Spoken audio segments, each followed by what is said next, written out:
Why does it keep disappearing on me? There it is. Oh. Everything disappears on you. Okay, even my parents. Jesus Christ! imagine like dark. I start working up my demons right now. That's the best intro we've ever had so far. That was a joke. Are we recording? That was recorded. Cool. Oh yeah, that was recorded. Thank God. Shut up, Mom and Dad. It's time for Bourbon with Friends, the bourbon podcast that never takes itself too seriously. Pull up a chair, grab a glass, and remember, a bourbon with friends can change the world. Here we go.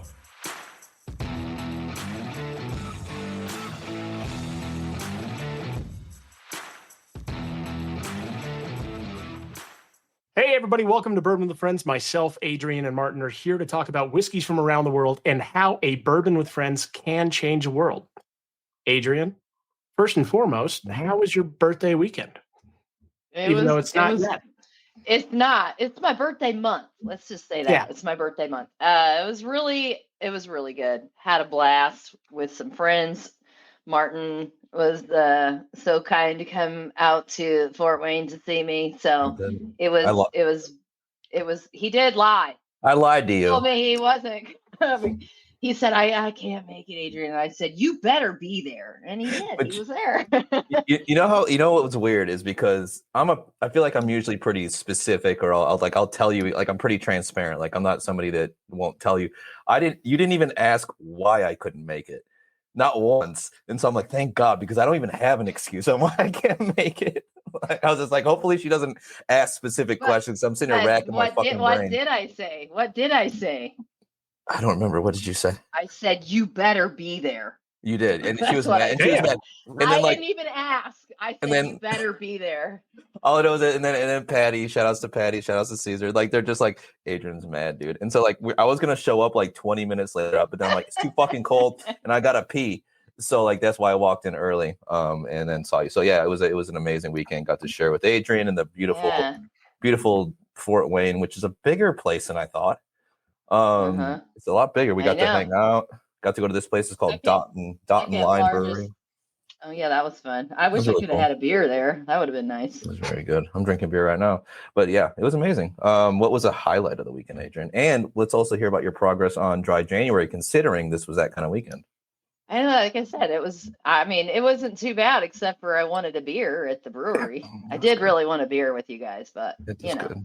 The hop water was okay. Yeah, the hop water. I did have some. She had hop water. I had hop water, lemon lime. It was different. Yeah. Trying to think. My highlight of the weekend. Oh gosh.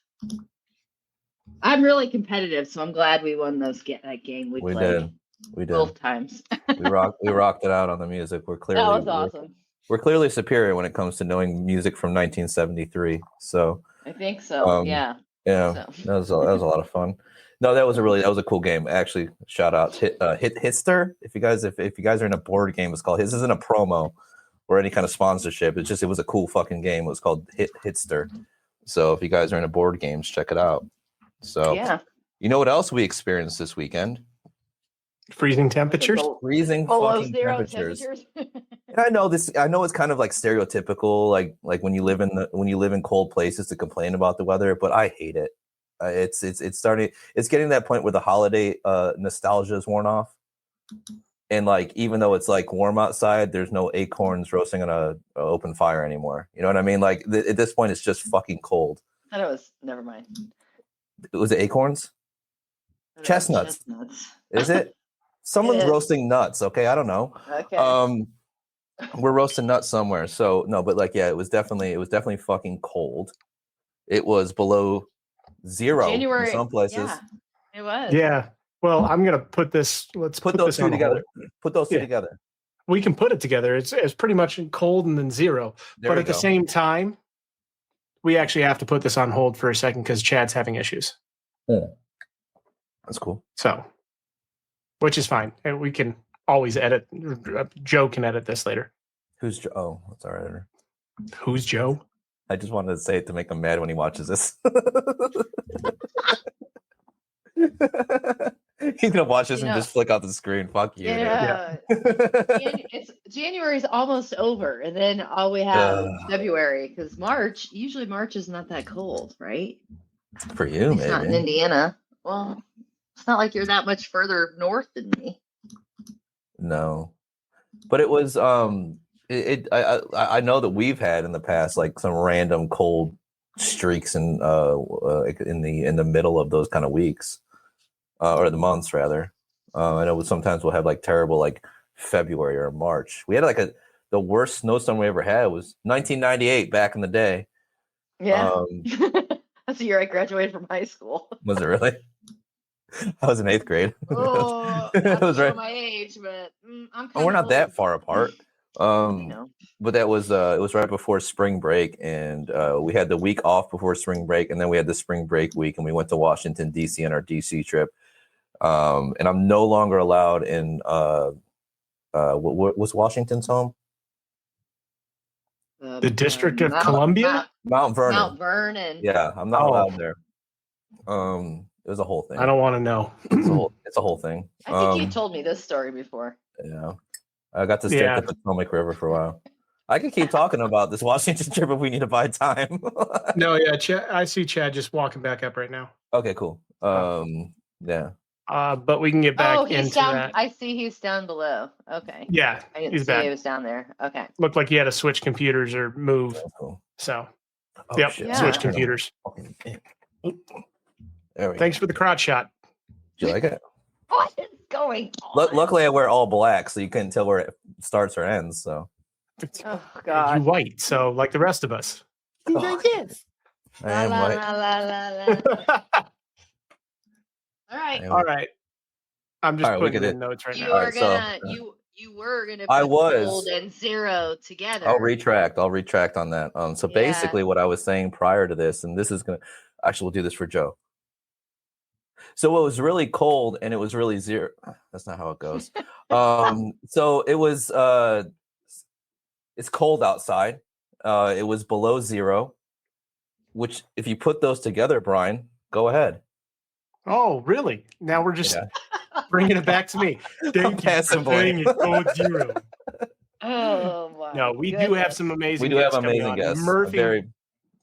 Murphy Quinn from Cedar Ridge, but also with Cold Zero, and then Chad, one of the founders of Cold Zero, and a 20-year retired operator from the U.S. Army. Correct me if I'm wrong. Is that correct? That's correct. Yeah, I did 25 years. 25 years. Yeah. Well, fuck me. I read the wrong report.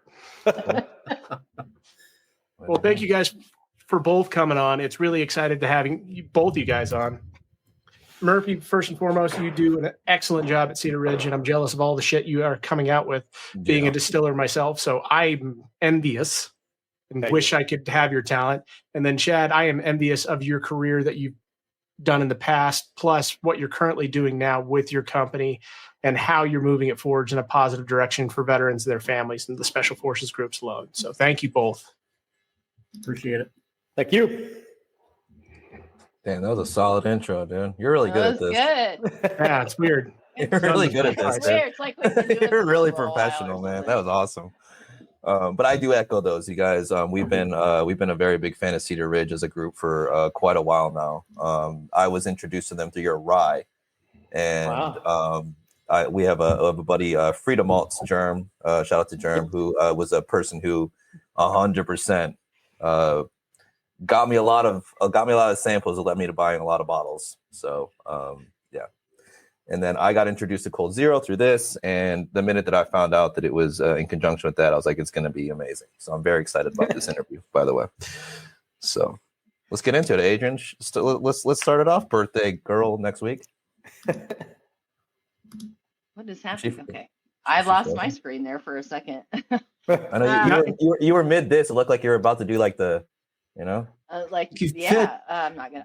I would never. Something inappropriate. Yeah, go ahead. Yeah, that's usually not me, but so I want to start with Chad. As we said earlier, you're the one of the co-founders of Cold Zero, and we played around a bunch at the beginning about the cold and the zero. So where I want to start is just by asking what Cold Zero really means to you and why you chose that name for your spirit company. Yeah, that's a good question. And there's a super quick answer or then the story. So the super quick answer is just a story. Super quick is just a first shot out of a rifle, and it's got to be deadly accurate, right? So in the business that I was in before, I was in a hostage rescue unit for 8 years, something like that, out of my 25-year career. And our sniper unit would usually infill prior to an assault, whether that be a helicopter assault or ground, either walking or on vehicles. And they would secure the objective for us, and they'd be sitting out there, in a sniper observer team. And as we would roll in, they would be calling out if they had any targets. And once we got to a point where the target would be able to see us, our snipers would be able to neutralize those targets as we're coming up on the objective. So, one of the coolest things I've ever done is going up to an objective and hearing these shots, and a target would be neutralized as we were approaching. So we were able to get a lot closer before we blew a door or anything. And the real important thing is that first shot, it has to be accurate, because if they shoot and miss a bad guy, then they know we're there, right? Yeah. So, yeah, you have your choice. You can cut that out later. You can either go with the short answer or the little bit of we're going to keep it in. Yeah, we'll keep it in. We don't filter anything. Yeah. In that case, I'll tone it down a little bit. No, tone it up. Turn it up. Turn it up. We filter what you guys want filtered. Other than that, we just take out some stuff because we can get a little ornery. Martin likes to say feral. In that case, you guys can just get rid of me and keep Murphy on. He's the reason we're so successful. Come on, that's ridiculous. Well, so speaking of that, I think that again, I think it's, for me, really cool to obviously be we're very especially Bourbon with Friends. One of our things, like when we took over as hosts, is to kind of get more of like the craft scene, right? And I know, like, whatever, like people can be like, oh, well, like there's so many distillers out there doing things, but like our focus is like, I really wanted to like highlight craft, because that is what I feel is the future. So and from a good standpoint, right? So I think the question is, Chad, how did you link up with Cedar Ridge? Yeah, so one of my partners is a retired FBI agent. We were actually in Special Forces together. This would have been just after 9/11, so 20 some odd years ago. And then he left Special Forces and he went to the FBI, and he recently retired and went home. But he's from Iowa and lives, maybe 5 miles down the road from you guys, Murph. Yep. And he had a relationship with those guys. And, we probably could have approached a lot of distilleries and say, hey, this is who we are, and we'd like to have a relationship with you guys. Well, we did some research and found out that this is the #1 distillery in Iowa. They have the #1 selling bourbon in Iowa, and why wouldn't you want to go with the best? It was an easy answer for us to go with Cedar Ridge. Yeah. Well, that's pretty amazing. It is. It's and it's, again, not to like fucking wax your car over there, Murphy. You're doing amazing fucking things out there, man. Honestly, thank you. Some of the best rye that I've tried in a long time. Some of the best bourbon. I'm a big single malt, so quintessential stuff. Mm-hmm. Yeah, it's been a big part of our group in general, and it's really cool to see. So yeah, I can see it, Chad. Like why you would align yourself with a brand that is like putting out stuff like this. So yeah, that was really my intro to whiskey as a whole, was Scotch. I really started with Glenfarclas and started with the 12 and worked my way up. My all-time favorite is the Glenfarclas 25, and I've been out to the distillery. Amazing product, amazing, just a really, really phenomenal distillery. And what really sold me on Cedar Ridge was that quintessential. Yeah, it's amazing. Same smoky overtones. Yeah, it's just amazing. Yeah, I was obsessed with the Peat and Sherry, the ex-bourbon one that was like the distillery only that we got. When Adrian was out there, they brought back some stuff, and I'm like, oh, come on, man! Like, but it is, and I think that's really cool that like you obviously saw, and yeah, I mean that was I know myself and Brian, we're big Scotch fans. We're trying to get Adrian into it.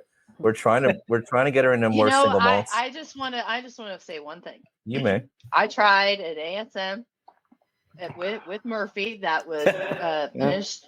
It was a Amontillado finish, and that was one of the best. That to date is the best. My favorite ASM that I've ever tried. And I haven't tried a lot, and I've never really tried a bunch of scotches, so I don't really have a palate for that.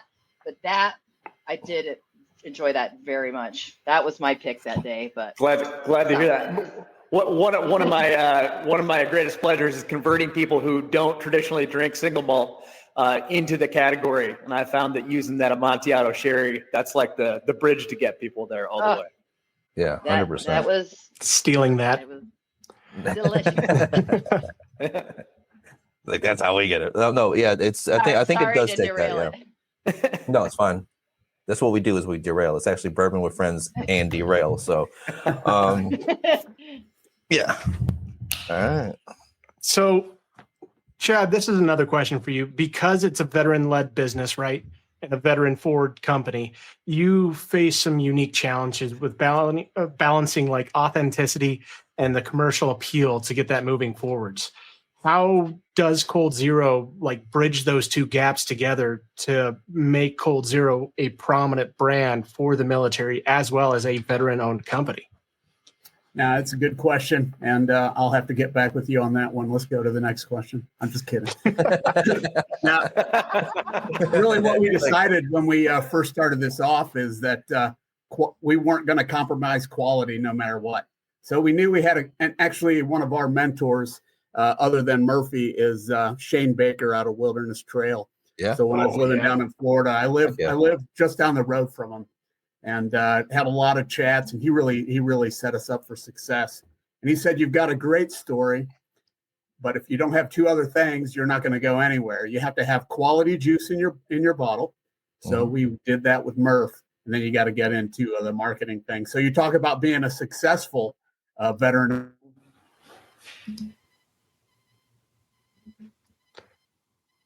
We lost audio. Chad, we lost your audio.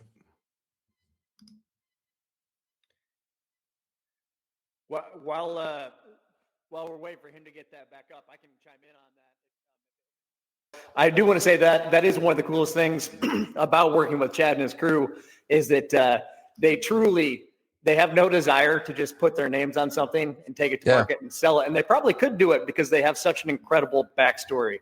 These guys have done so much for the country, and they could really just lean on that. And I think it's really, really cool that they truly care about the product. They come out fairly often and taste through barrels with me. You know, we workshop some ideas together because they do know that product is extremely important. And if they just use their story and their background to sell a bottle, well, it might work at least the first time, but then people are going to feel burned by it, right? If the quality doesn't match what they spent on that bottle, what they invested, they're going to feel burned and they're not going to come back to it. So Chad and his group are smart enough to realize that, and they know that the story is extremely important, but only if the product can hold up. With a veteran-owned business, like you've led off with it, you know the question already, the unique challenges between a veteran authenticity and the commercial appeal between the two. How can you actually make that the Cold Zero route expand or reach the appropriate audience in the right way? Yeah, I think I would say that you can't fake authenticity or quality. So the first thing that we decided to do when we went with Cedar Ridge was just everything that we put out is going to be good. It's going to be something that we would drink. And if there's something that's more appealing to the masses, like lowering your price and putting a lesser quality product out there, fuck that. I don't want to be in that kind of a business. You know what I mean? I want to put a good quality product out that I'm not ashamed to have my name associated with. And that's what we're going to do. And if it doesn't work out commercially, fuck it. We gave it a shot. That's so dope. That's so dope. I like you so much more right now. That's the greatest answer I think I've ever heard, dude. That's really good. Because that's such the attitude that people need to have, because it's, I mean, obviously you gotta make money, right? But like, I think that kind of that spirit behind spirits, that was a bad pun in it. I liked it. Did you like it? Okay, thank God. Yeah. I'm glad someone liked it. But no, like I really like that. I mean, because I think that's just passion. That's just passion captured right there, and I love that. That's so. Well, that's cool. a big thing. I mean, I'm guaranteed Murph is passionate about what he does, right? Puts out outstanding products. He's been doing it since he's fucking 15 years old. And I don't know, what are you now, Murph, like 22? I'm 36. He's been doing it for a while. It's been That 7 guy years, knows- Murphy. He knows his shit, and he's an expert in his field. When I left what I was doing in the military and as a contractor, I was an expert in my field. Why would I suddenly lower my standards to peddle a product? Yeah, I'm not going 100%. to. Yeah. And No. if I'll, can I just chime in real quick? Because Yes. I think that's so smart on Chad's side and on his whole crew side. Consumers these days, like Chad mentioned, I've been doing this for a while, and in like maybe 2015, 2016, 2017, companies could get away with that. You could kind of put your name on something and just it would sell. Consumers these days, and with the whiskey boom going crazy, they've picked up on that, and they'll see right through people just trying to use their background or their story. A celebrity putting their name on something, or military heroes putting their name on something and just selling it. Consumers are too smart now, and they see right through that. So it's very important for people like Chad to have their story and have their background, because that's a huge piece of all of it. But the product also has to be good. Otherwise, consumers will see right through that, and they won't come back to it. Yeah. That's kind of like Very well said. It I is. fucking got nothing. You guys answered great. I do sort of have a question off of that, because like I think my favorite thing in general is to think about the conversations that happen behind closed doors, right? And like, especially when it comes to conversations with you guys as distillers, as you guys creating a spirit company, like what are like, there's such a fucking pulse right now, like on like the community, for the whiskey community, right? Like how close is your guy? Like how close do you guys watch that? Like and see the trends, see the things that people are actually buying, see the people that are the people that will buy your products. Like what are they buying? Like what is their trends? Like what are they like really gravitating towards? How big is that? Like when it comes to like discussing creating spirits? I'll hop in there right now. I mean, it's a huge thing. Following market trends and trying to keep up with it. It's incredibly important, but it's also incredibly complicated right now because we're in very weird times. We're coming out of this crazy boom, right? Where there was, especially coming out of COVID, when everyone had a little bit of free time and a lot of extra spending cash, people were buying whiskey like crazy and really getting into it, which kind of skewed all the numbers. Well, now we're kind of going into a bit of a recession from that, or at least a market correction. So it's really hard to collect the data. But what really complicates all of it is that there is no more consumer loyalty anymore, right? It's a bit of an issue. I mean, for instance, we're all, in kind of the same age bracket. The generation before us, they would kind of have their bottle, right? And they would just keep buying that brand, in Iowa, a common brand amongst the generation before me, farmers, Black Velvet. Like every Iowa farmer in like the 1980s and 1990s was drinking Black Velvet, and you just couldn't break into that. Now it's the exact opposite. Everyone's got, if you're going to buy a bottle this week, a bottle next week, and the week after that, they're from 3 different distilleries. Right. So capturing loyalty right now is very complicated, and it's going to have a major impact on this correction that we're going into. So anyway, people like Chad, people like me, we really pay attention to that stuff. We make sure we're in touch with where the market's going. I spend a lot of time just kind of combing over places like Instagram and seeing what people are talking about, what they're doing, because those are our target consumers. And if we want to understand what they want, we have to be paying attention. Oh, I thought you were just throwing Chad underneath the bus because of his age. That's what I thought. I tiptoed around that one a little bit. I was pretty excited to be included in your age group. That was pretty cool. I gotta be honest, I was too. Don't worry, Chad. You had audio issues. Everybody over 40 has audio issues. They're like it always happens. Well, some of it is I can't hear, but this I don't know. It happens. I have them all the time.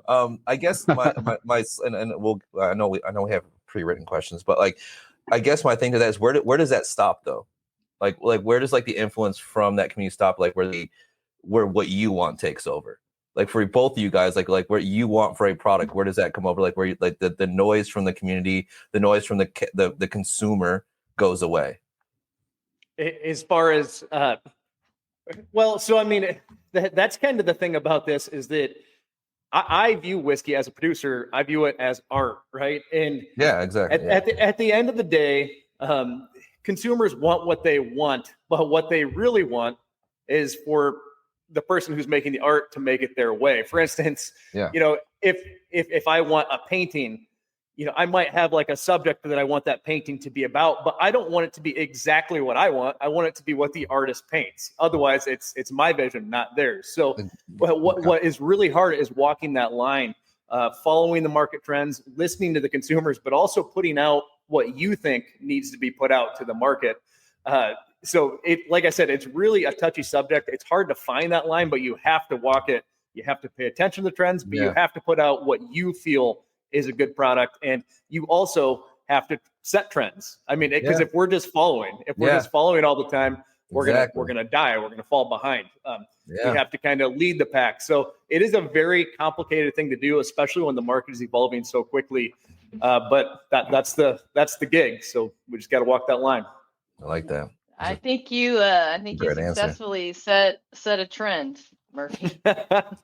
A single malt. I think you set a trend for the single malt world, my friend. I'm pretty sure on that. And that's been a fun one. There's a lot of good single malts out there, and you know, it has been fun to bring light to that category. It's something that a very small amount of people were working on for so long, and I'm happy to have been a part of that. But just blending in general, and I mean that's something that Cold Zero has brought to the table as well. Yeah. What I love doing is blending whiskey and then cask finishing it, and a lot of times blending it once it's been cask finished. So with Cold Zero, I've got to do a ton of that. I mean, Cold Zero is typically going to be bourbon blended with rye. We've got some really fun cask finish stuff sitting around too. So that really, the Cold Zero project has kind of tapped into what I get to do a single malt as well, and that's really exciting for me personally. I love that. And we're going to ask more about the bourbon and rye, the blending portion of the whiskey. But I did want to touch on that, Chad, you guys started with vodka. Can you talk a little bit about why you started with vodka and how that all went? Yeah, really, Casey, who was my partner, the retired FBI guy, he came to me and said, "Hey, man, you want to start a vodka brand?" And I was not super enthusiastic, to be perfectly honest with you. Vodka has never been my drink of choice. There's some decent vodkas out there, but yeah, that's just not my thing. You know, I like I said, I like Scotch and Scotch, whiskey, bourbon, and really I lean towards rye. So when he said that, I was like, "Do they make anything else?" He said, "Let me check." And thank God they did. And as soon as he said that, yeah, I was on board. Nice. Very nice. So the vodka is a corn vodka, I presume. Yeah. So all of our products being from the state of Iowa and the largest corn producer in the United States, everything's corn based. Yep. Okay. All right. Well, looky there. I don't know. Let's drink some whiskey, Brian. Yeah. No, 100%. I want to get into both of these, right? So you guys have a 50-50 that you sent us, 50% bourbon and then 50% rye. That's correct? Pretty close, yeah. In that range, yep. Okay, in that range. Perfect. Yeah, there's 7% malted barley in there as well, which gives it a little bit of unique flavor. Oh, okay, very nice. That was not on any of the areas I read. So yeah, we when we first started this, we were learning with labels, and there's a lot of stuff we didn't include. Our next products, the label will be a little bit more self-explanatory. Perfect. For sure, but both parties are right either way. I mean, that malted barley is really going to come into play from the bourbon and the rye. It is a very important ingredient, to Chad's point. It does kind of soften and round out the spice and even the sweetness from the other grains involved. But it is a bourbon and rye blend. There is corn, rye, and malted barley in it. So all parties are right. And I'm getting that on the label and websites and stuff like that's important because I do feel like that malted barley does add a nice touch to it. Very nice. And the second one, which is absolutely phenomenal, is your Medal of Honor recipient, Reserve, which I have kind of want to drink all of this tonight, but I know I have to work in the morning, so I can't. Yeah. But Yeah, grain bill on that thing is exactly the same. It's the same product. The only difference is that we bottled it at a higher proof after we aged it for a year in a ex-red wine cask. yeah, but fuck me, It's this very is good. good. Oh, it's amazing. Yeah, yeah. It's got a dope funk to it. That's a weird way to. That's a very. I don't know. I'm not. I can't. Can I use the word dope? Thank you, Gen Z. I thought dope was a lot cooler than funk, but yeah, go ahead. So That's a good word. so that's a good word. too. That's a good word. That is a good word. I can see the negative connotation behind it, but like to me, like when I think funk, like I think of Springbank, right? I'm a huge Springbank fan. Like to me, they've got that farm. It's that Campbelltown funk. Balcones, to me, Balcones has such like a Texas funk. I think this has a funk to me that is like that's a good word when I say that. Like it's distinct. I think that's what it is. It's so distinct, and this one has such a distinct characteristic to it. It really does. At 115 proof, it's fucking killer. Yeah. I'm a big fan of the funk. Oh, sorry. Go ahead. No. It's you go right ahead. I was just gonna say on the subject of funk. Big fan of the funk in whiskey. That's one of the most important parts. As a matter of fact, when I'm doing a blend, there's a few different things that I'm keeping in mind. Things like balance. Like the finish of it. It's really important that that's not flat and that goes on forever. But I am always looking for a funk element to it because that is really what's going to make it stand out and be different. Yeah. Like you said, some of the best scotches I've had, which the kind of the base that I've built in whiskey comes from Scotch. I started a big Scotch fan, and what really sets one apart is usually going to be a funk. Just something that, man, I don't even really know what that is, but it really takes a unique turn. That's kind of what you can geek out about and study, and I'm really glad that you're picking up on that in this particular bottle. Yeah. So, and Chad, I think you may have jumped on just as I was talking about this. So I got to meet up with Adrian over the weekend, and a bunch of other people that are our friends within the whiskey community. I brought the Reserve with me because I wanted people to try it. Obviously, because we were just about to do the podcast, but also just because I'm like, you know what? Like, I have not shared this particular bottle with people yet. And I poured it for people, and that was exactly the first comment. They're like, I cannot place my finger on it, but there is something so funky and good about this. And we sat there for like 20 minutes just like listing out our notes about this one. And and the bottle hasn't even gone down that much, but it even changed a little bit. Even like like the funk, like there was like the funkiness turned into more just like stone fruits, and just like there was like so many things that were coming out of it that it was. I love that. I love when that funk is so prominent like that, but it's so distinct. You can get into things like terroir. We could get wild with terms and stuff right now if we really wanted to, but it really You're is trying to piss off Adrian, aren't you, with that word? I am. I was trying to throw that out there for Adrian. So background guys, word. like terroir is a trigger word. We bring this word up a lot because I feel like it comes up a lot. But no, it was very well received. This one was very well received. At first, we're just like, God, what is this? And it's just like it was so different. But we love different whiskeys, so that's kind of our jam. So yeah, we definitely. Funk is the fingerprint. Yeah, the funk is the fingerprint. Funk is the fingerprint. So Adrian, are we getting into this tasting notes? And I only want to do it for the Reserve just because it's different. This is so different and unique. I want to get Martin's opinion, and then I can throw out mine. And then if we're wrong completely, just let us know. Yeah, let us know. Okay, I'm going to the website now. We'll grade you guys. And what we do, and usually Murphy, Chad, usually what we do is Brian and I won't look at whatever the tasting notes that have been listed out officially and try to get close. Obviously, it's so subjective. Yeah. You guys are drinking the Reserve, correct? We are drinking the Reserve, yeah. I'm also drinking other alcohols, but yeah, right now. Put my glasses on. I get this moment I'm drinking the Reserve. Oh, you don't want to mess that up again, Adrian? Oh my gosh. Those are new glasses. Revenge? Yeah, I just got these glasses, you guys. Last week I read a bottle I read Vicious Body, and it actually said viscous. It was viscous. Body. Yeah. So you should always wear your glasses. Just Shout- FYI. Exactly. Over Shout the out vicious body. yeah. Shout out Yeah. to optometrists. You know what I mean? Let's go eye Yeah. doctors, guys. All right. It's got We got a char number 3 finished in a Okay. Tiedemann wine cask. If you want to know a little bit more detail. and if But- you guys can talk a little bit about that because I'm not familiar with that. So Tiedemann, what's like the whole? It was everything behind that. Yeah, so Stan Tiedemann owns Tiedemann Vineyards, family-owned vineyard, small 14-acre vineyard right across the street from Oakville. Oakville is one of the premier wineries in Napa Valley. He's a good friend of ours, personal friend and a friend of the brand, and he sends us anywhere between 10 and 20 of his used red wine barrels out every That's year, so cool. and we fill them up. Nice. Great. And they're It is I a just wanna very say- small vineyard, only 14 acres, but it's one of the most sought after.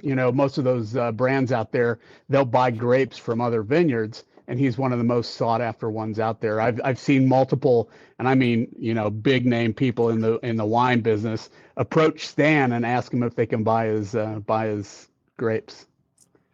And I'll mention on that. So I do a lot of cask finish, and obviously one of the coolest parts of my job is I bring in barrels from all over the globe, and have dealt with a lot of red wine casks because these casks in particular are incredible.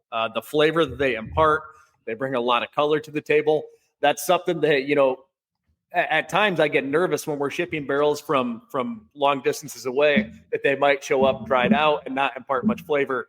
And that is not the case with these. They're just incredible. As a matter of fact, on our most recent shipment of them, I asked Chad to throw me in a few extra so that we could use them around here for some of our other products, just because they do such an incredible job. Oh, you cheater. Yeah. I wish I could have that connection. It's so good. Yeah. It's so good. So Oh, the cool that's thing, and I don't know if Murphy will actually admit to this, at one point, and it was 2 or 3 visits ago out to the distillery, we were talking about this product, and he said, that's probably the best product Cedar Ridge has ever put out. And I reached for my phone so I could record it, and I just missed him. No, I was This just waiting close. for We'll try to get him to say it again. No, I'll say it right now. Say it right now. Record it. I want to touch on 2 things on this because the project in general is probably the coolest thing that I've had an opportunity to do in my career. These bottles are signed by Medal of Honor recipients. I mean, it's a huge deal, and it's just such an honor in general to work alongside of that. But as we were talking about at the very beginning of this, the packaging, the story behind something, it only matters if the quality of the liquid can stand up to that. And that's 100%. obviously a huge ask when you're talking about Medal of Honor bottles. So I will go ahead and say it right now. I do believe that this is the best product that we have put out, especially non-single malt, but maybe even with single malt in the competition for this. It is probably the best whiskey that we have ever put out here. That cask finish worked so well. Yeah. You get so much influence on it, but it's not off balance. Every now and then when you get good cask influence, it might even throw things off balance or kind of be a red wine bomb. I think that this is just really well balanced. You get the representation of the wine cask, but you still get that bourbon and the rye. So the balance of it, I was really happy with. So yes, I would say that this is probably the best thing that we've ever put out. Yes. There we go. You got it, Chad. It We'll was very good. we'll send you that in a separate AI clip. Don't Yes, worry. please. Do, yeah. I'm going Blast that everywhere. talk to the owner of Cedar Ridge and see if we can't get Murphy to come over to the team. What are your so listen thinking about this, and Brian, let's maybe talk a little bit about what we're getting from this. But as we're doing this, both Chad, Murph, what are red flag notes for you guys when it comes to finishing something, where you're just this isn't it, this is not what I'm thinking of, because we talk a lot about what's good, we talk about the notes where you're oh my god, I'm really loving these notes, but what are where you're this is not working for a finishing cask.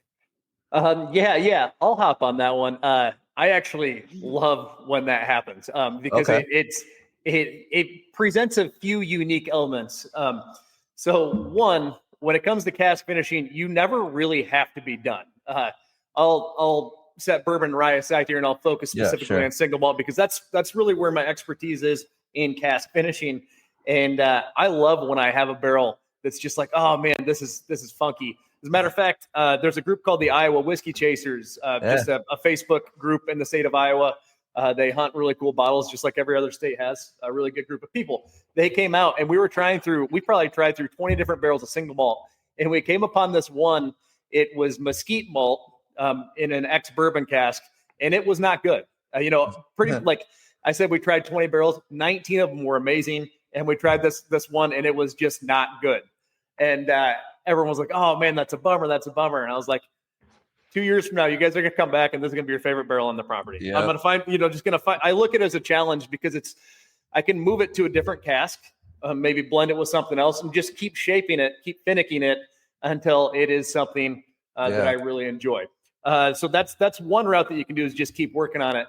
Another route is you can use it as a blend. For instance, every now and then I'll have something that's cask finishing and it's just off balance. For instance, we'll stick with red wine. Maybe something is finishing in a Merlot cask, and it basically just tastes like Merlot. It's very one-noted. It's underwhelming. Well, in a blend, that can actually work really well to bring that one note to the table.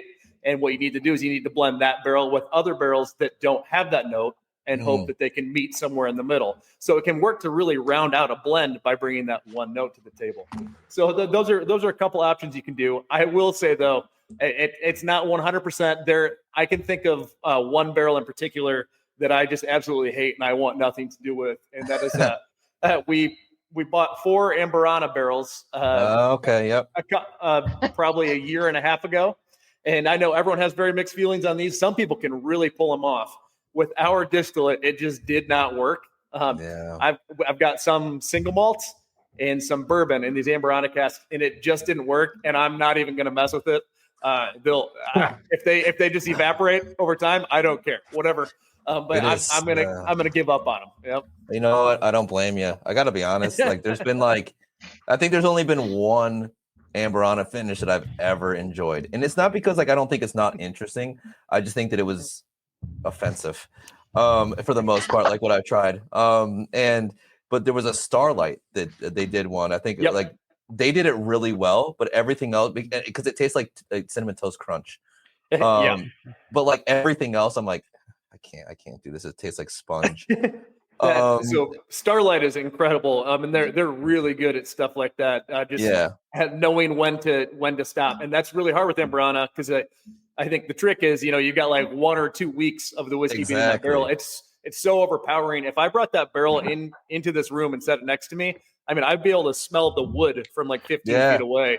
It's so strong. So I think it takes a while probably to learn how quickly you got to get that whiskey back out of the barrel. And I've no doubt that the people over at Starlight would be good at that. They're just amazing at what they do. But that's such a thing. And for people like you guys know when that moment is to bring something over to make it we got to fucking stop, because otherwise it's gonna go too far this way, and it's gonna, because there's obviously certain kind of barrels you put into it. So tasting notes though, Brian, what do you think about this? Yeah, I mean, I just wrote down everything I had. So I did front palate. I got Red Hots, those little candies you're getting. Cinnamon Red Hots. Those cinnamon Red Hots. Fuck yeah! I was getting that. I actually got a cinnamon stick off of it. Like, have you ever sucked on a cinnamon stick before? Well, we're talking about what? Stop it! Get your mind out of your you fucking perv. When I tried this, I wrote down literally spice on the front of the tongue. I must have gotten the very same thing. There was a note that I wrote down from this one over the weekend, because I tried it before, and then when I went out to try it, and we had been drinking a lot of ryes before this. I actually just said the British version of it. It's Whoppers, right? In the US, Maltesers is the British one. Yeah, Maltese is the British one. Whoppers. I grew up with Scottish parents, so they've just bought me fucking British candy all the time. But it reminds me that kind of malted chocolate. There's this malted chocolate note that is just so strong in this. And it kills it. Then it's just red cherries. I was actually getting not a honey. I was getting a honey melon dew off of it. Okay. Yeah. So if you ever buy one of those from the store and you actually eat that fresh, that was right on the mid palate. I was getting that with almost like a smoky high end like apple and cherry wood. Okay, I can see the cherry wood. That's a really good call out. No, it's delicious. It's absolutely complex. It's something. I love a good finish. I'm always. He always loves to finish. I did write down that he had a long. Thanks, Brian. Sorry, Adrian. I had to. That's fine. Go ahead. He was just complimenting me. All right, it's okay. Yeah. So the notes on the description here say notes of toasted oak, caramel with a hint of smoky sweetness. There you go, Brian. A smooth hint of red wine finish that lingers with every sip. Yeah, I put on the back range mid-range finish with a Pinot Noir. Yeah, casking. I put longer finish for this one too. It was very good. It sits with you. I think the best whiskey in the world sits with you. I mean, I think that's the thing. Like, it's just like you can have stuff that's good, but then you have stuff that lasts. And like when it has that long. That's what she said. Okay. You know, I was trying to make a beautiful parable there, and he just went there with it. You know what I mean? Like, I'm over here just trying to. You know what I mean? No. Whoa, he's fucking military law enforcement. He's also not wrong. No, he's also not wrong. You know, in a lot of ways. But no, sorry, Adrian. Are you guys gonna try the? Are you gonna try the other one too? I mean, if you want me to drink, sure. Don't sound disappointed. It's a good product as well. It's great. I love it. No! Actually, though, this is the one that I've been kind of focusing on. You can see that. I did. I drank more of that one than I did this one. See? Yeah, I do love it. I was just trying to like not confuse myself here. This one's really good too, and because to me, when it comes to bourbon, I want something kind of down the line. Do I want some weird shit? Of course I do. People on this podcast know one of my favorite distilleries is Detling. So I do like weird shit. But I do like a down the line bourbon, and for me this is it. But then there's just like this that Cedar Ridge edge. There's 100% that note of Cedar Ridge that is I mean, it's unmistakable. It's distinct. And it's we definitely have a certain style that you can pick up on both the flavor profile and in mouthfeel. We've got a certain texture that people have gotten pretty good at picking out and calling out. Yep. Yeah, it's Martin's favorite word. It's moist. That's not my favorite. That's Martin's trigger word. That's his trigger word. I just had to throw it out there. Not my favorite. He's hurting on Adrian earlier, so. I just think it's a weird word. It's just there's a lot. I mean, they'll just say wet's even weirder. To be fair, so that's weirder. But no, moist, I get it. I get the sort of. One thing I would say about this one that I particularly like is it's a little bit lower proof, and of course I love high proof just as much as anybody. Trust me, as much as the next guy. Yeah, a JD single barrel proof rye back there that is like 135, and I absolutely love it. But sometimes I can't drink it. Sometimes I just can't. So I definitely and I want to drink more. So I'll go for something a little bit lower. 92 is kind of a good sweet spot for that because it's not 80, it's not 86, it's not 100. It's like I don't know. That's what I would. Not that the flavor isn't good because it is, but just something I wanted to point out on that one. I mean, proof is tough because, like you said, I mean, obviously when things are cask strength, barrel proof, whatever words you want to use, obviously they're going to maintain more flavor because they're less diluted. I mean, as whiskey enthusiasts, that's always really fun. And so I like to offer multiple options, one at high proof and one at lower proof, because at the end of the day, there's a time and a place for both. And, I've been, like you guys said earlier, I've been working in this industry pretty much my whole life. And I do like to have something that's full flavored because that's what I normally work with. But every now and then it's nice to just have a dram of something that's not going to attack your palate. It's a little bit more easy sipping. It's still balanced and flavorful, but it's not overly aggressive. And from time to time, that's just a nice little break. Well, I'm also not going to get into my tasting notes for what I just had because it'll gross some people out, but I think it's fucking awesome. what I just tried. Yeah. So it always is, and then at that proof range too, it can also be good to make cocktails for Exactly. people who Sure. want to actually make Exactly. cocktails Yeah. too. So. Yeah, 100%. Yeah. Well, I think it is that. I think it's squirrel time. Squirrel time. It's squirrel time. So, So to throw this out there with you guys, we always do a squirrel question. Martin usually does a lead in for this because he does. But this time I'm gonna do it. Oh, you're gonna come up with something. Oh, I'm doing it. We're gonna do it this way because you're asking the question, right? Yeah, he's asking the question, so we got to do the lead in for it. Here so much responsibility. I know. A lot happening here. Yeah, so every time we have a guest on, we always like to throw something out there to change up the subject from whiskey to something strange and unusual. So we started on the first episode with a squirrel because Adrian was out in the backyard on her first episode chasing a squirrel because it was just bugging her so bad it wouldn't get away from the window. Yeah, stabbing her head. That just went lethal. Jesus Christ. It's not a hostage negotiation. But this is all false. Adrian, we actually have no idea how the squirrel question happened. I know there was a squirrel something in the first episode that we ever did, 38, 39, 40 episodes ago, something like that. And we just kept rolling with it from there because it threw everybody off. So we got two separate questions for you, one for both of you guys, and let's just see where it goes. Well, it depends on how hard it is. I'm going to have audio issues again, but please go. He's like, so my answer is. I'm sorry. Did you say something? You can read lips. Just remember. All right. So, Chad, you got the first part of this question, my friend. We're gonna say okay. That might actually work. So how could a squirrel? Sorry. How could a squirrel? Can I ask this question? Is this okay? Yes. Okay. So how could I just feel like I shouldn't ask this. So how could a squirrel get the Medal of Honor if it was in the services? That's okay to ask, right? Yeah, that's fine to ask. I don't see any reason why you wouldn't ask it. I don't know. Like, I think it's maybe the wording of it. Maybe it's me asking it. I don't know. It's like, yeah, I guess that squirrel would have to go above and beyond and get more nuts than any other squirrel. There we go. That's what I was hoping for. Okay. We have the most nuts of any squirrel. Okay. I'm glad I asked this question now. Yeah, just jaws full of nuts. Yeah. Yeah. Okay.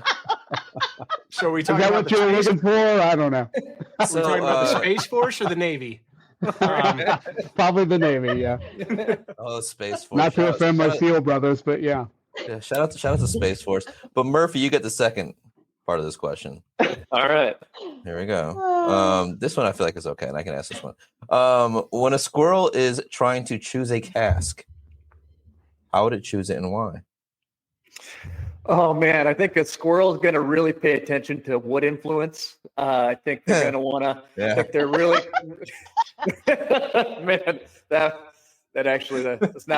not exactly what I meant. I know what you meant. Yeah, I know what you meant. I was going all about wood. I was going oak varieties, but yes, take that how you will. I think a squirrel is going to be very interested in what type of oak we're working with here, and French oak, American oak, Hungarian oak. They're really going to want to get in on that. What is Hungarian oak? Is the Tokaj? Is that so yes, that Tokaj would be basically a style of wine produced in Hungary. Yeah. Yep. I'm sure that at times they probably do use Hungarian oak. Yeah, I've only tried a few of those, and they're very good. I don't know what a Hungarian squirrel looks like. I really don't know many varieties of squirrels, if I'm being honest. There's the ones by me, they look like they can beat up my dog. Because I'd imagine they probably all look the same. They just sound a little different, right? Yeah, they sound like they're from the Midwest, and they're just they're squirrels. And they drink whiskey, and don't you know? they say, oh no, you know. Oh, sorry, just looking for an acorn. I was just looking for acorns. Just gonna say that. The longer you do a Midwestern accent, it just turns Canadian every single time. It really, or it just goes into like Fargo. Yeah. Hey. It's like, man, I love this. We do this for the answers, by the way. Adrian, I know that I have it. Adrian, for looking at our list, I'm supposed to ask the next question, but I think you should ask the next question about American Single Malt for Cold Zero. Oh, why me?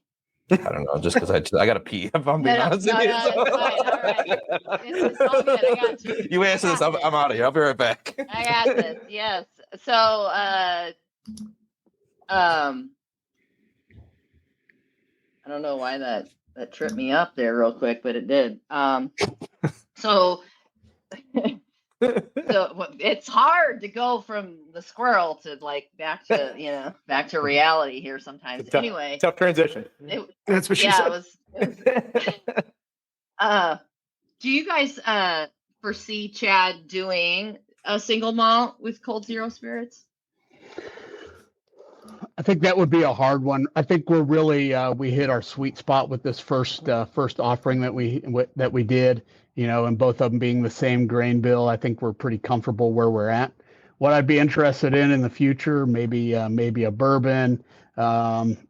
As far as a single malt, it would be really hard to compete with Murph with what he's going on, especially coming out of the same distillery. So no, I don't see that happening anytime in the near future until we grow so successful that we're able to buy Cedar Ridge from the Quints.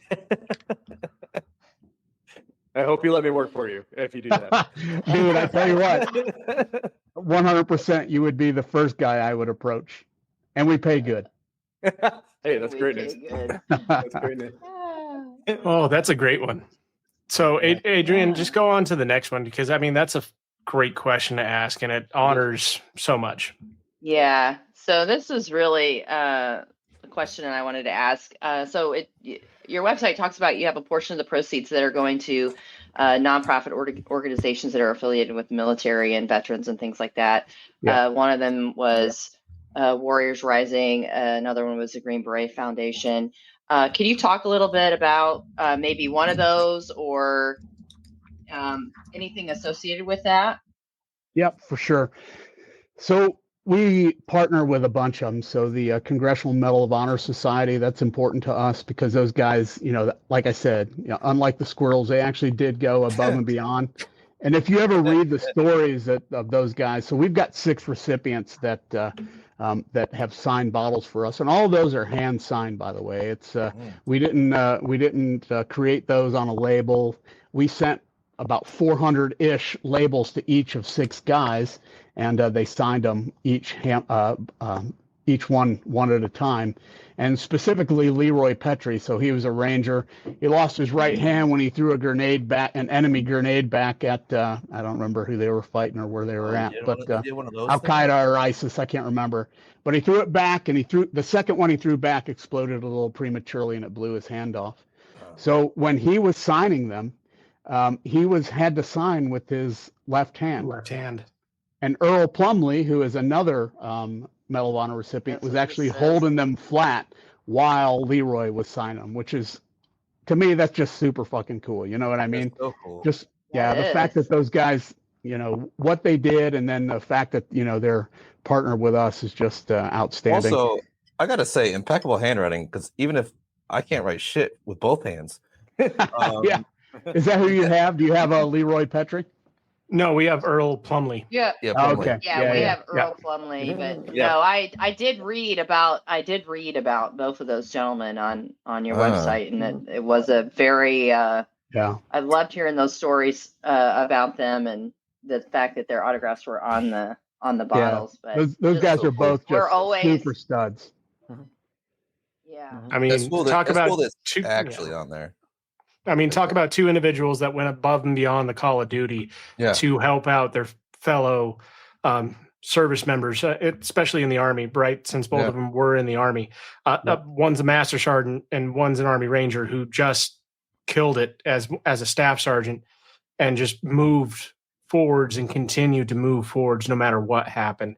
That's if you guys haven't heard of the Medal of Honor's recipients or the Medal of Honor Foundation, go look them up. I know people from all around the world listen to this podcast, so it's something that can inspire you and should inspire you to move forwards, no matter how hard or what's going on in your life.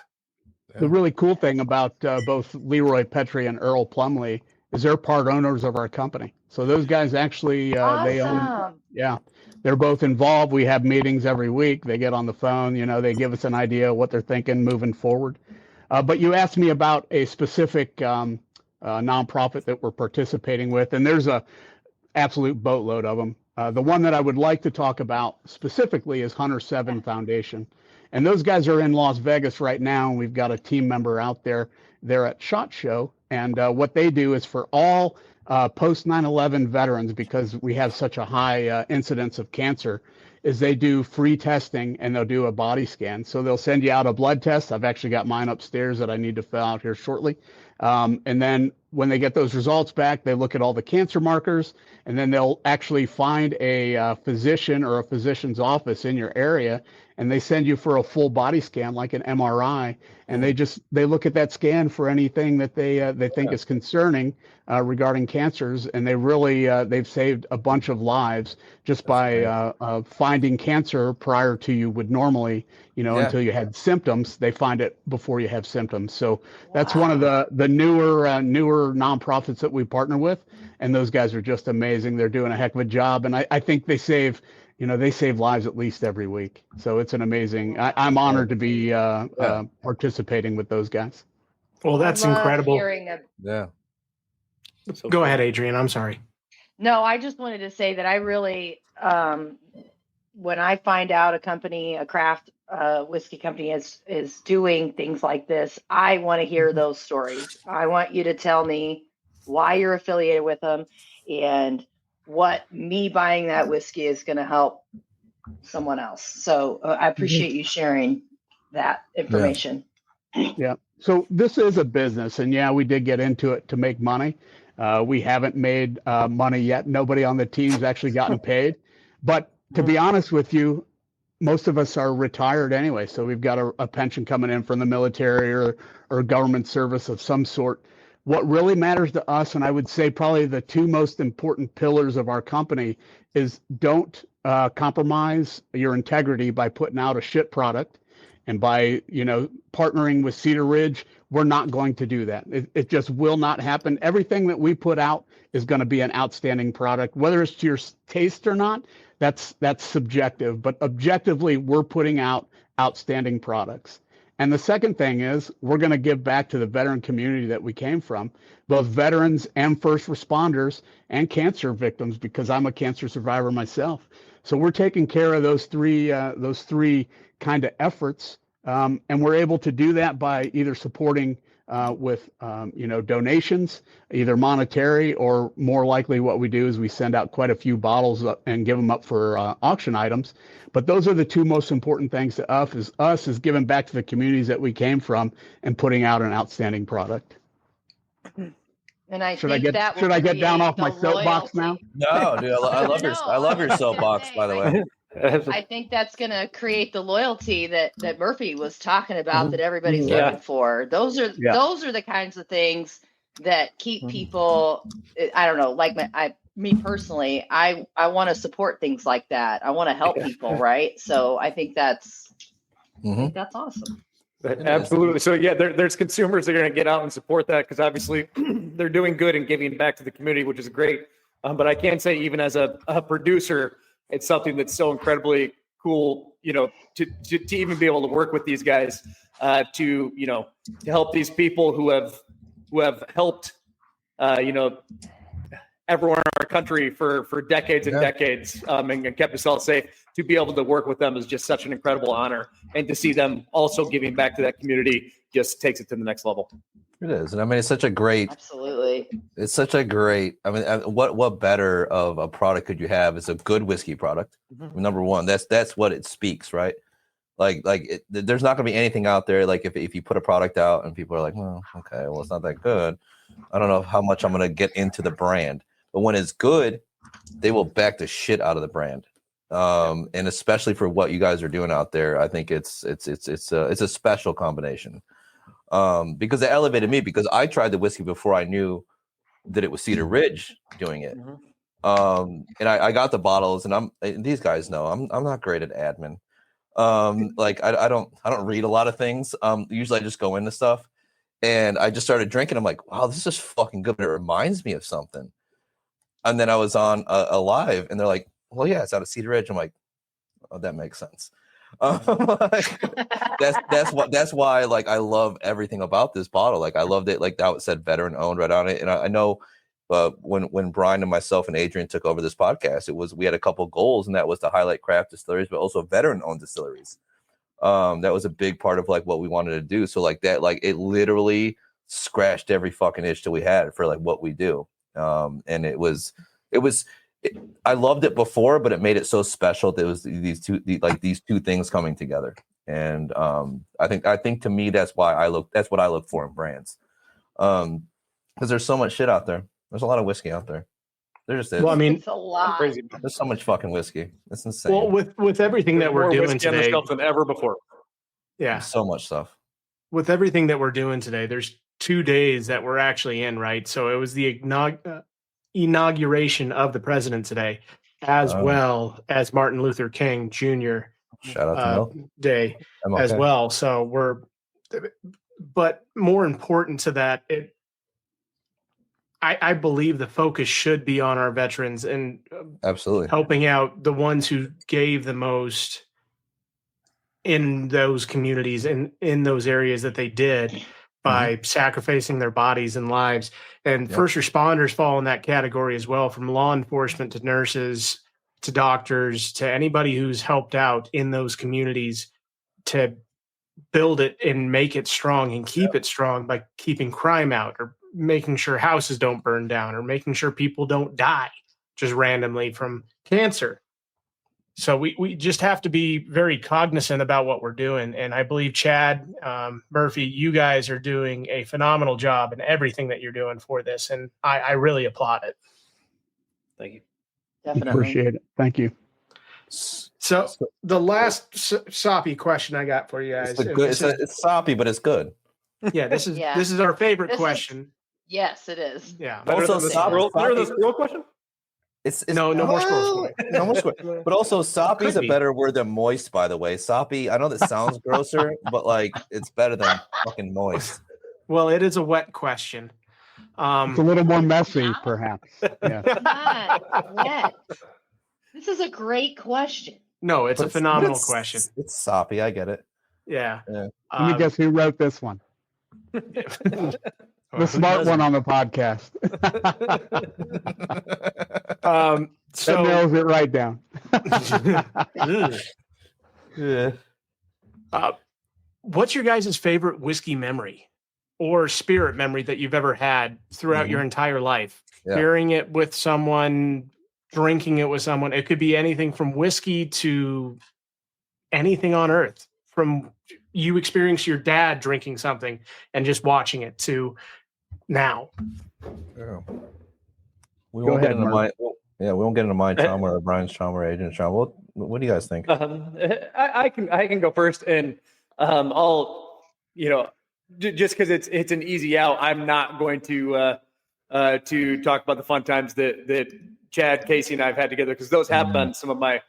We have spent a lot of fun time out in our Rickhouse number 9 tasting through barrels, and those have been very special to me. But just because that'd be a very easy answer, I'm going to go a different route. I will say some of my favorite whiskey memories. One of them in particular, I worked at another distillery for a while, a really good place, and we had a little. It's been like 13 years since I've been there, so I could probably talk about it, but. We had a little secret area that we kind of carved out in barrel storage, right? I mean, you can see behind me how barrels stack. If you stack like 20 of them behind each other, you create this like huge plot of barrels. And what you can do is you can kind of create little secret entrances and exits, and you can have like a little room that's hollowed out where there are no barrels in the middle of it all. And we did that. We did that at one point. And every now and then at the end of the day, me and two other guys were really good friends, and we'd just meet up in there, and we'd have a quick end of the day, dram together and just kind of talk about things. And it was a lot of fun, but it was just so cool to kind of have that little area hollowed out in all the barrels that no one else knew about. And, we just go and have a couple goofs, have a couple laughs, and sip on the whiskey that we spent the day creating. And it was just a lot of fun. Yeah, cool. That's why we asked that Chad? question. For stories like that. It is. Honestly, that is why we asked this question. Yeah, like Murph was saying, those are some of the coolest memories I've got. As far as this particular brand, we'd go into Rick House number 9, and he would drill a couple of holes, because the product that we've got here is 5 years, and we've been aging another 6 to 10 casks for an additional 2 years. When we bottle it this summer, it's going to be a 7-year product, and it's going to be amazing, because every time we've gone back in there and tasted it, it's just gotten better and better. So stand by for that, and we'll come back on maybe this time next year. Yeah. Oh, God. No, I'm coming out there. Oh yeah. That would work too. You guys should come out when we bottle. That's actually a great idea. Well, Absolutely. That would be fun. That'd be a lot of fun. Tell us when, and I will book tickets. 4.5. I'm 4.5 hours from Cedar Ridge. I am not. I will fly. I've driven a lot more for a lot less. I will fucking drive out there. You guys are on the VIP list. Let's do it. We've already had discussions about coming out to Cedar Ridge. That's gonna happen. That's 100% gonna happen. Hey, let us know, because I'd like to meet you guys in person. We can go get a drink. Okay. Absolutely. Sure. Yeah, Sure. honestly. Do you still want me to answer the question though? Yes, I do. was just gonna say, Okay. we need your memory. Okay. Well, that wasn't the memory? I thought that was the memory. No, that was just a sub memory. This is a real memory. It's like Inception, dude. This is great. Let's go. I was contracting, and I was I don't remember if I was in Syria or Iraq, but my girlfriend at the time, you ever go on Amazon and they sell these sunscreen bottles that are empty and clean? They just say sunscreen on the outside. You can fill them with booze. So she would ship those over to me, and my go-to drink at the time, because it was affordable, was Oban 14. So she would send me boxes full of Oban 14 in these sunscreen bottles. That's so dope. And I'm sure the guys at the postal system were wondering, how fucking white is this guy that he needs all this? He's like, but nobody ever opened one. So I had 3 or 4 bottles of Oban, and we'd used to have these things where we get around a fire barrel like hobos. But when you're living overseas in that environment, you kind of are living like a hobo. And when I would show up, I'd bring a sunscreen bottle of Oban 14 and just give a little bit to these guys. And you're not allowed to drink over there, so it's even more precious than the near beer that you were allowed to drink. So yeah, it was a great way to build friendships and strengthen relationships with guys that you're serving in harm's way with. So that's my favorite whiskey moment of all time for sure. That's so fucking Very amazing. cool. As, So really cool. cool, man. I served overseas as well. I went to Afghanistan a while ago, probably like yourself. But getting that experience with someone, because we had someone who did that as well and shared a little bit of their stuff, but it was probably a lot more than they should have for the environment that we were in at the time. But it was probably one of the best experiences I've ever had out there, from what I remember. So Very cool. Very cool. yeah. How much time do we have on this podcast left? We have all the time. We have all the time you guys want to fucking talk about. Yeah.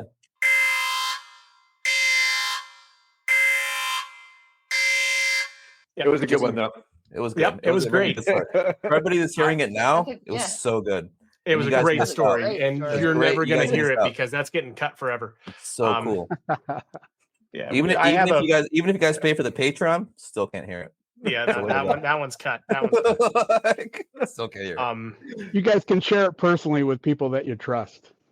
It's like 3 people. So the 3 of us, Like 3. Yeah. In here. These 3 of us these and people. our editor. That's all we trust. The 5 of us can get on another podcast and we'll talk about it. Yeah. Exactly. Okay. Yeah. And I don't even trust the editor, because he's used to editing wars from like the French and Indian war and stuff like that. No. Oh my god. He's my age. Sorry, Just because he turned 70 today. And actually, I love you, Joe. Oh, wait. can we take a second? Let's give a shout out. It's our editor's birthday. Everybody wish him a happy birthday. Everybody in here, if you guys wish Joe a happy birthday. Happy birthday, Joe. Joe. He's There got you the go, same. buddy. He's got the same birthday as America. So shout outs, No, he dude. doesn't. He's just old. You know what I mean? He's dusty as fuck. Same Anyway. year, different date. Gotcha. Yeah. Yeah. Happy 115th. Just like Martin's memory. Yeah. Happy 115th, buddy. But anyways, but So guys, there you go. Probably ought to wrap it up. We really appreciate everything that you guys have done and said on this podcast. Not only that, but supported the veterans and provided us some of the best whiskey we've ever had on this podcast. So thank you, Murphy. Thank you, Chad, both for everything that you guys do out there.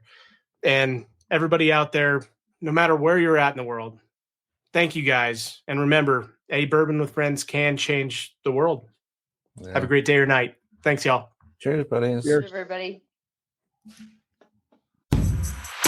That's it for this episode of Bourbon with Friends. Be sure to subscribe so you don't miss a single episode.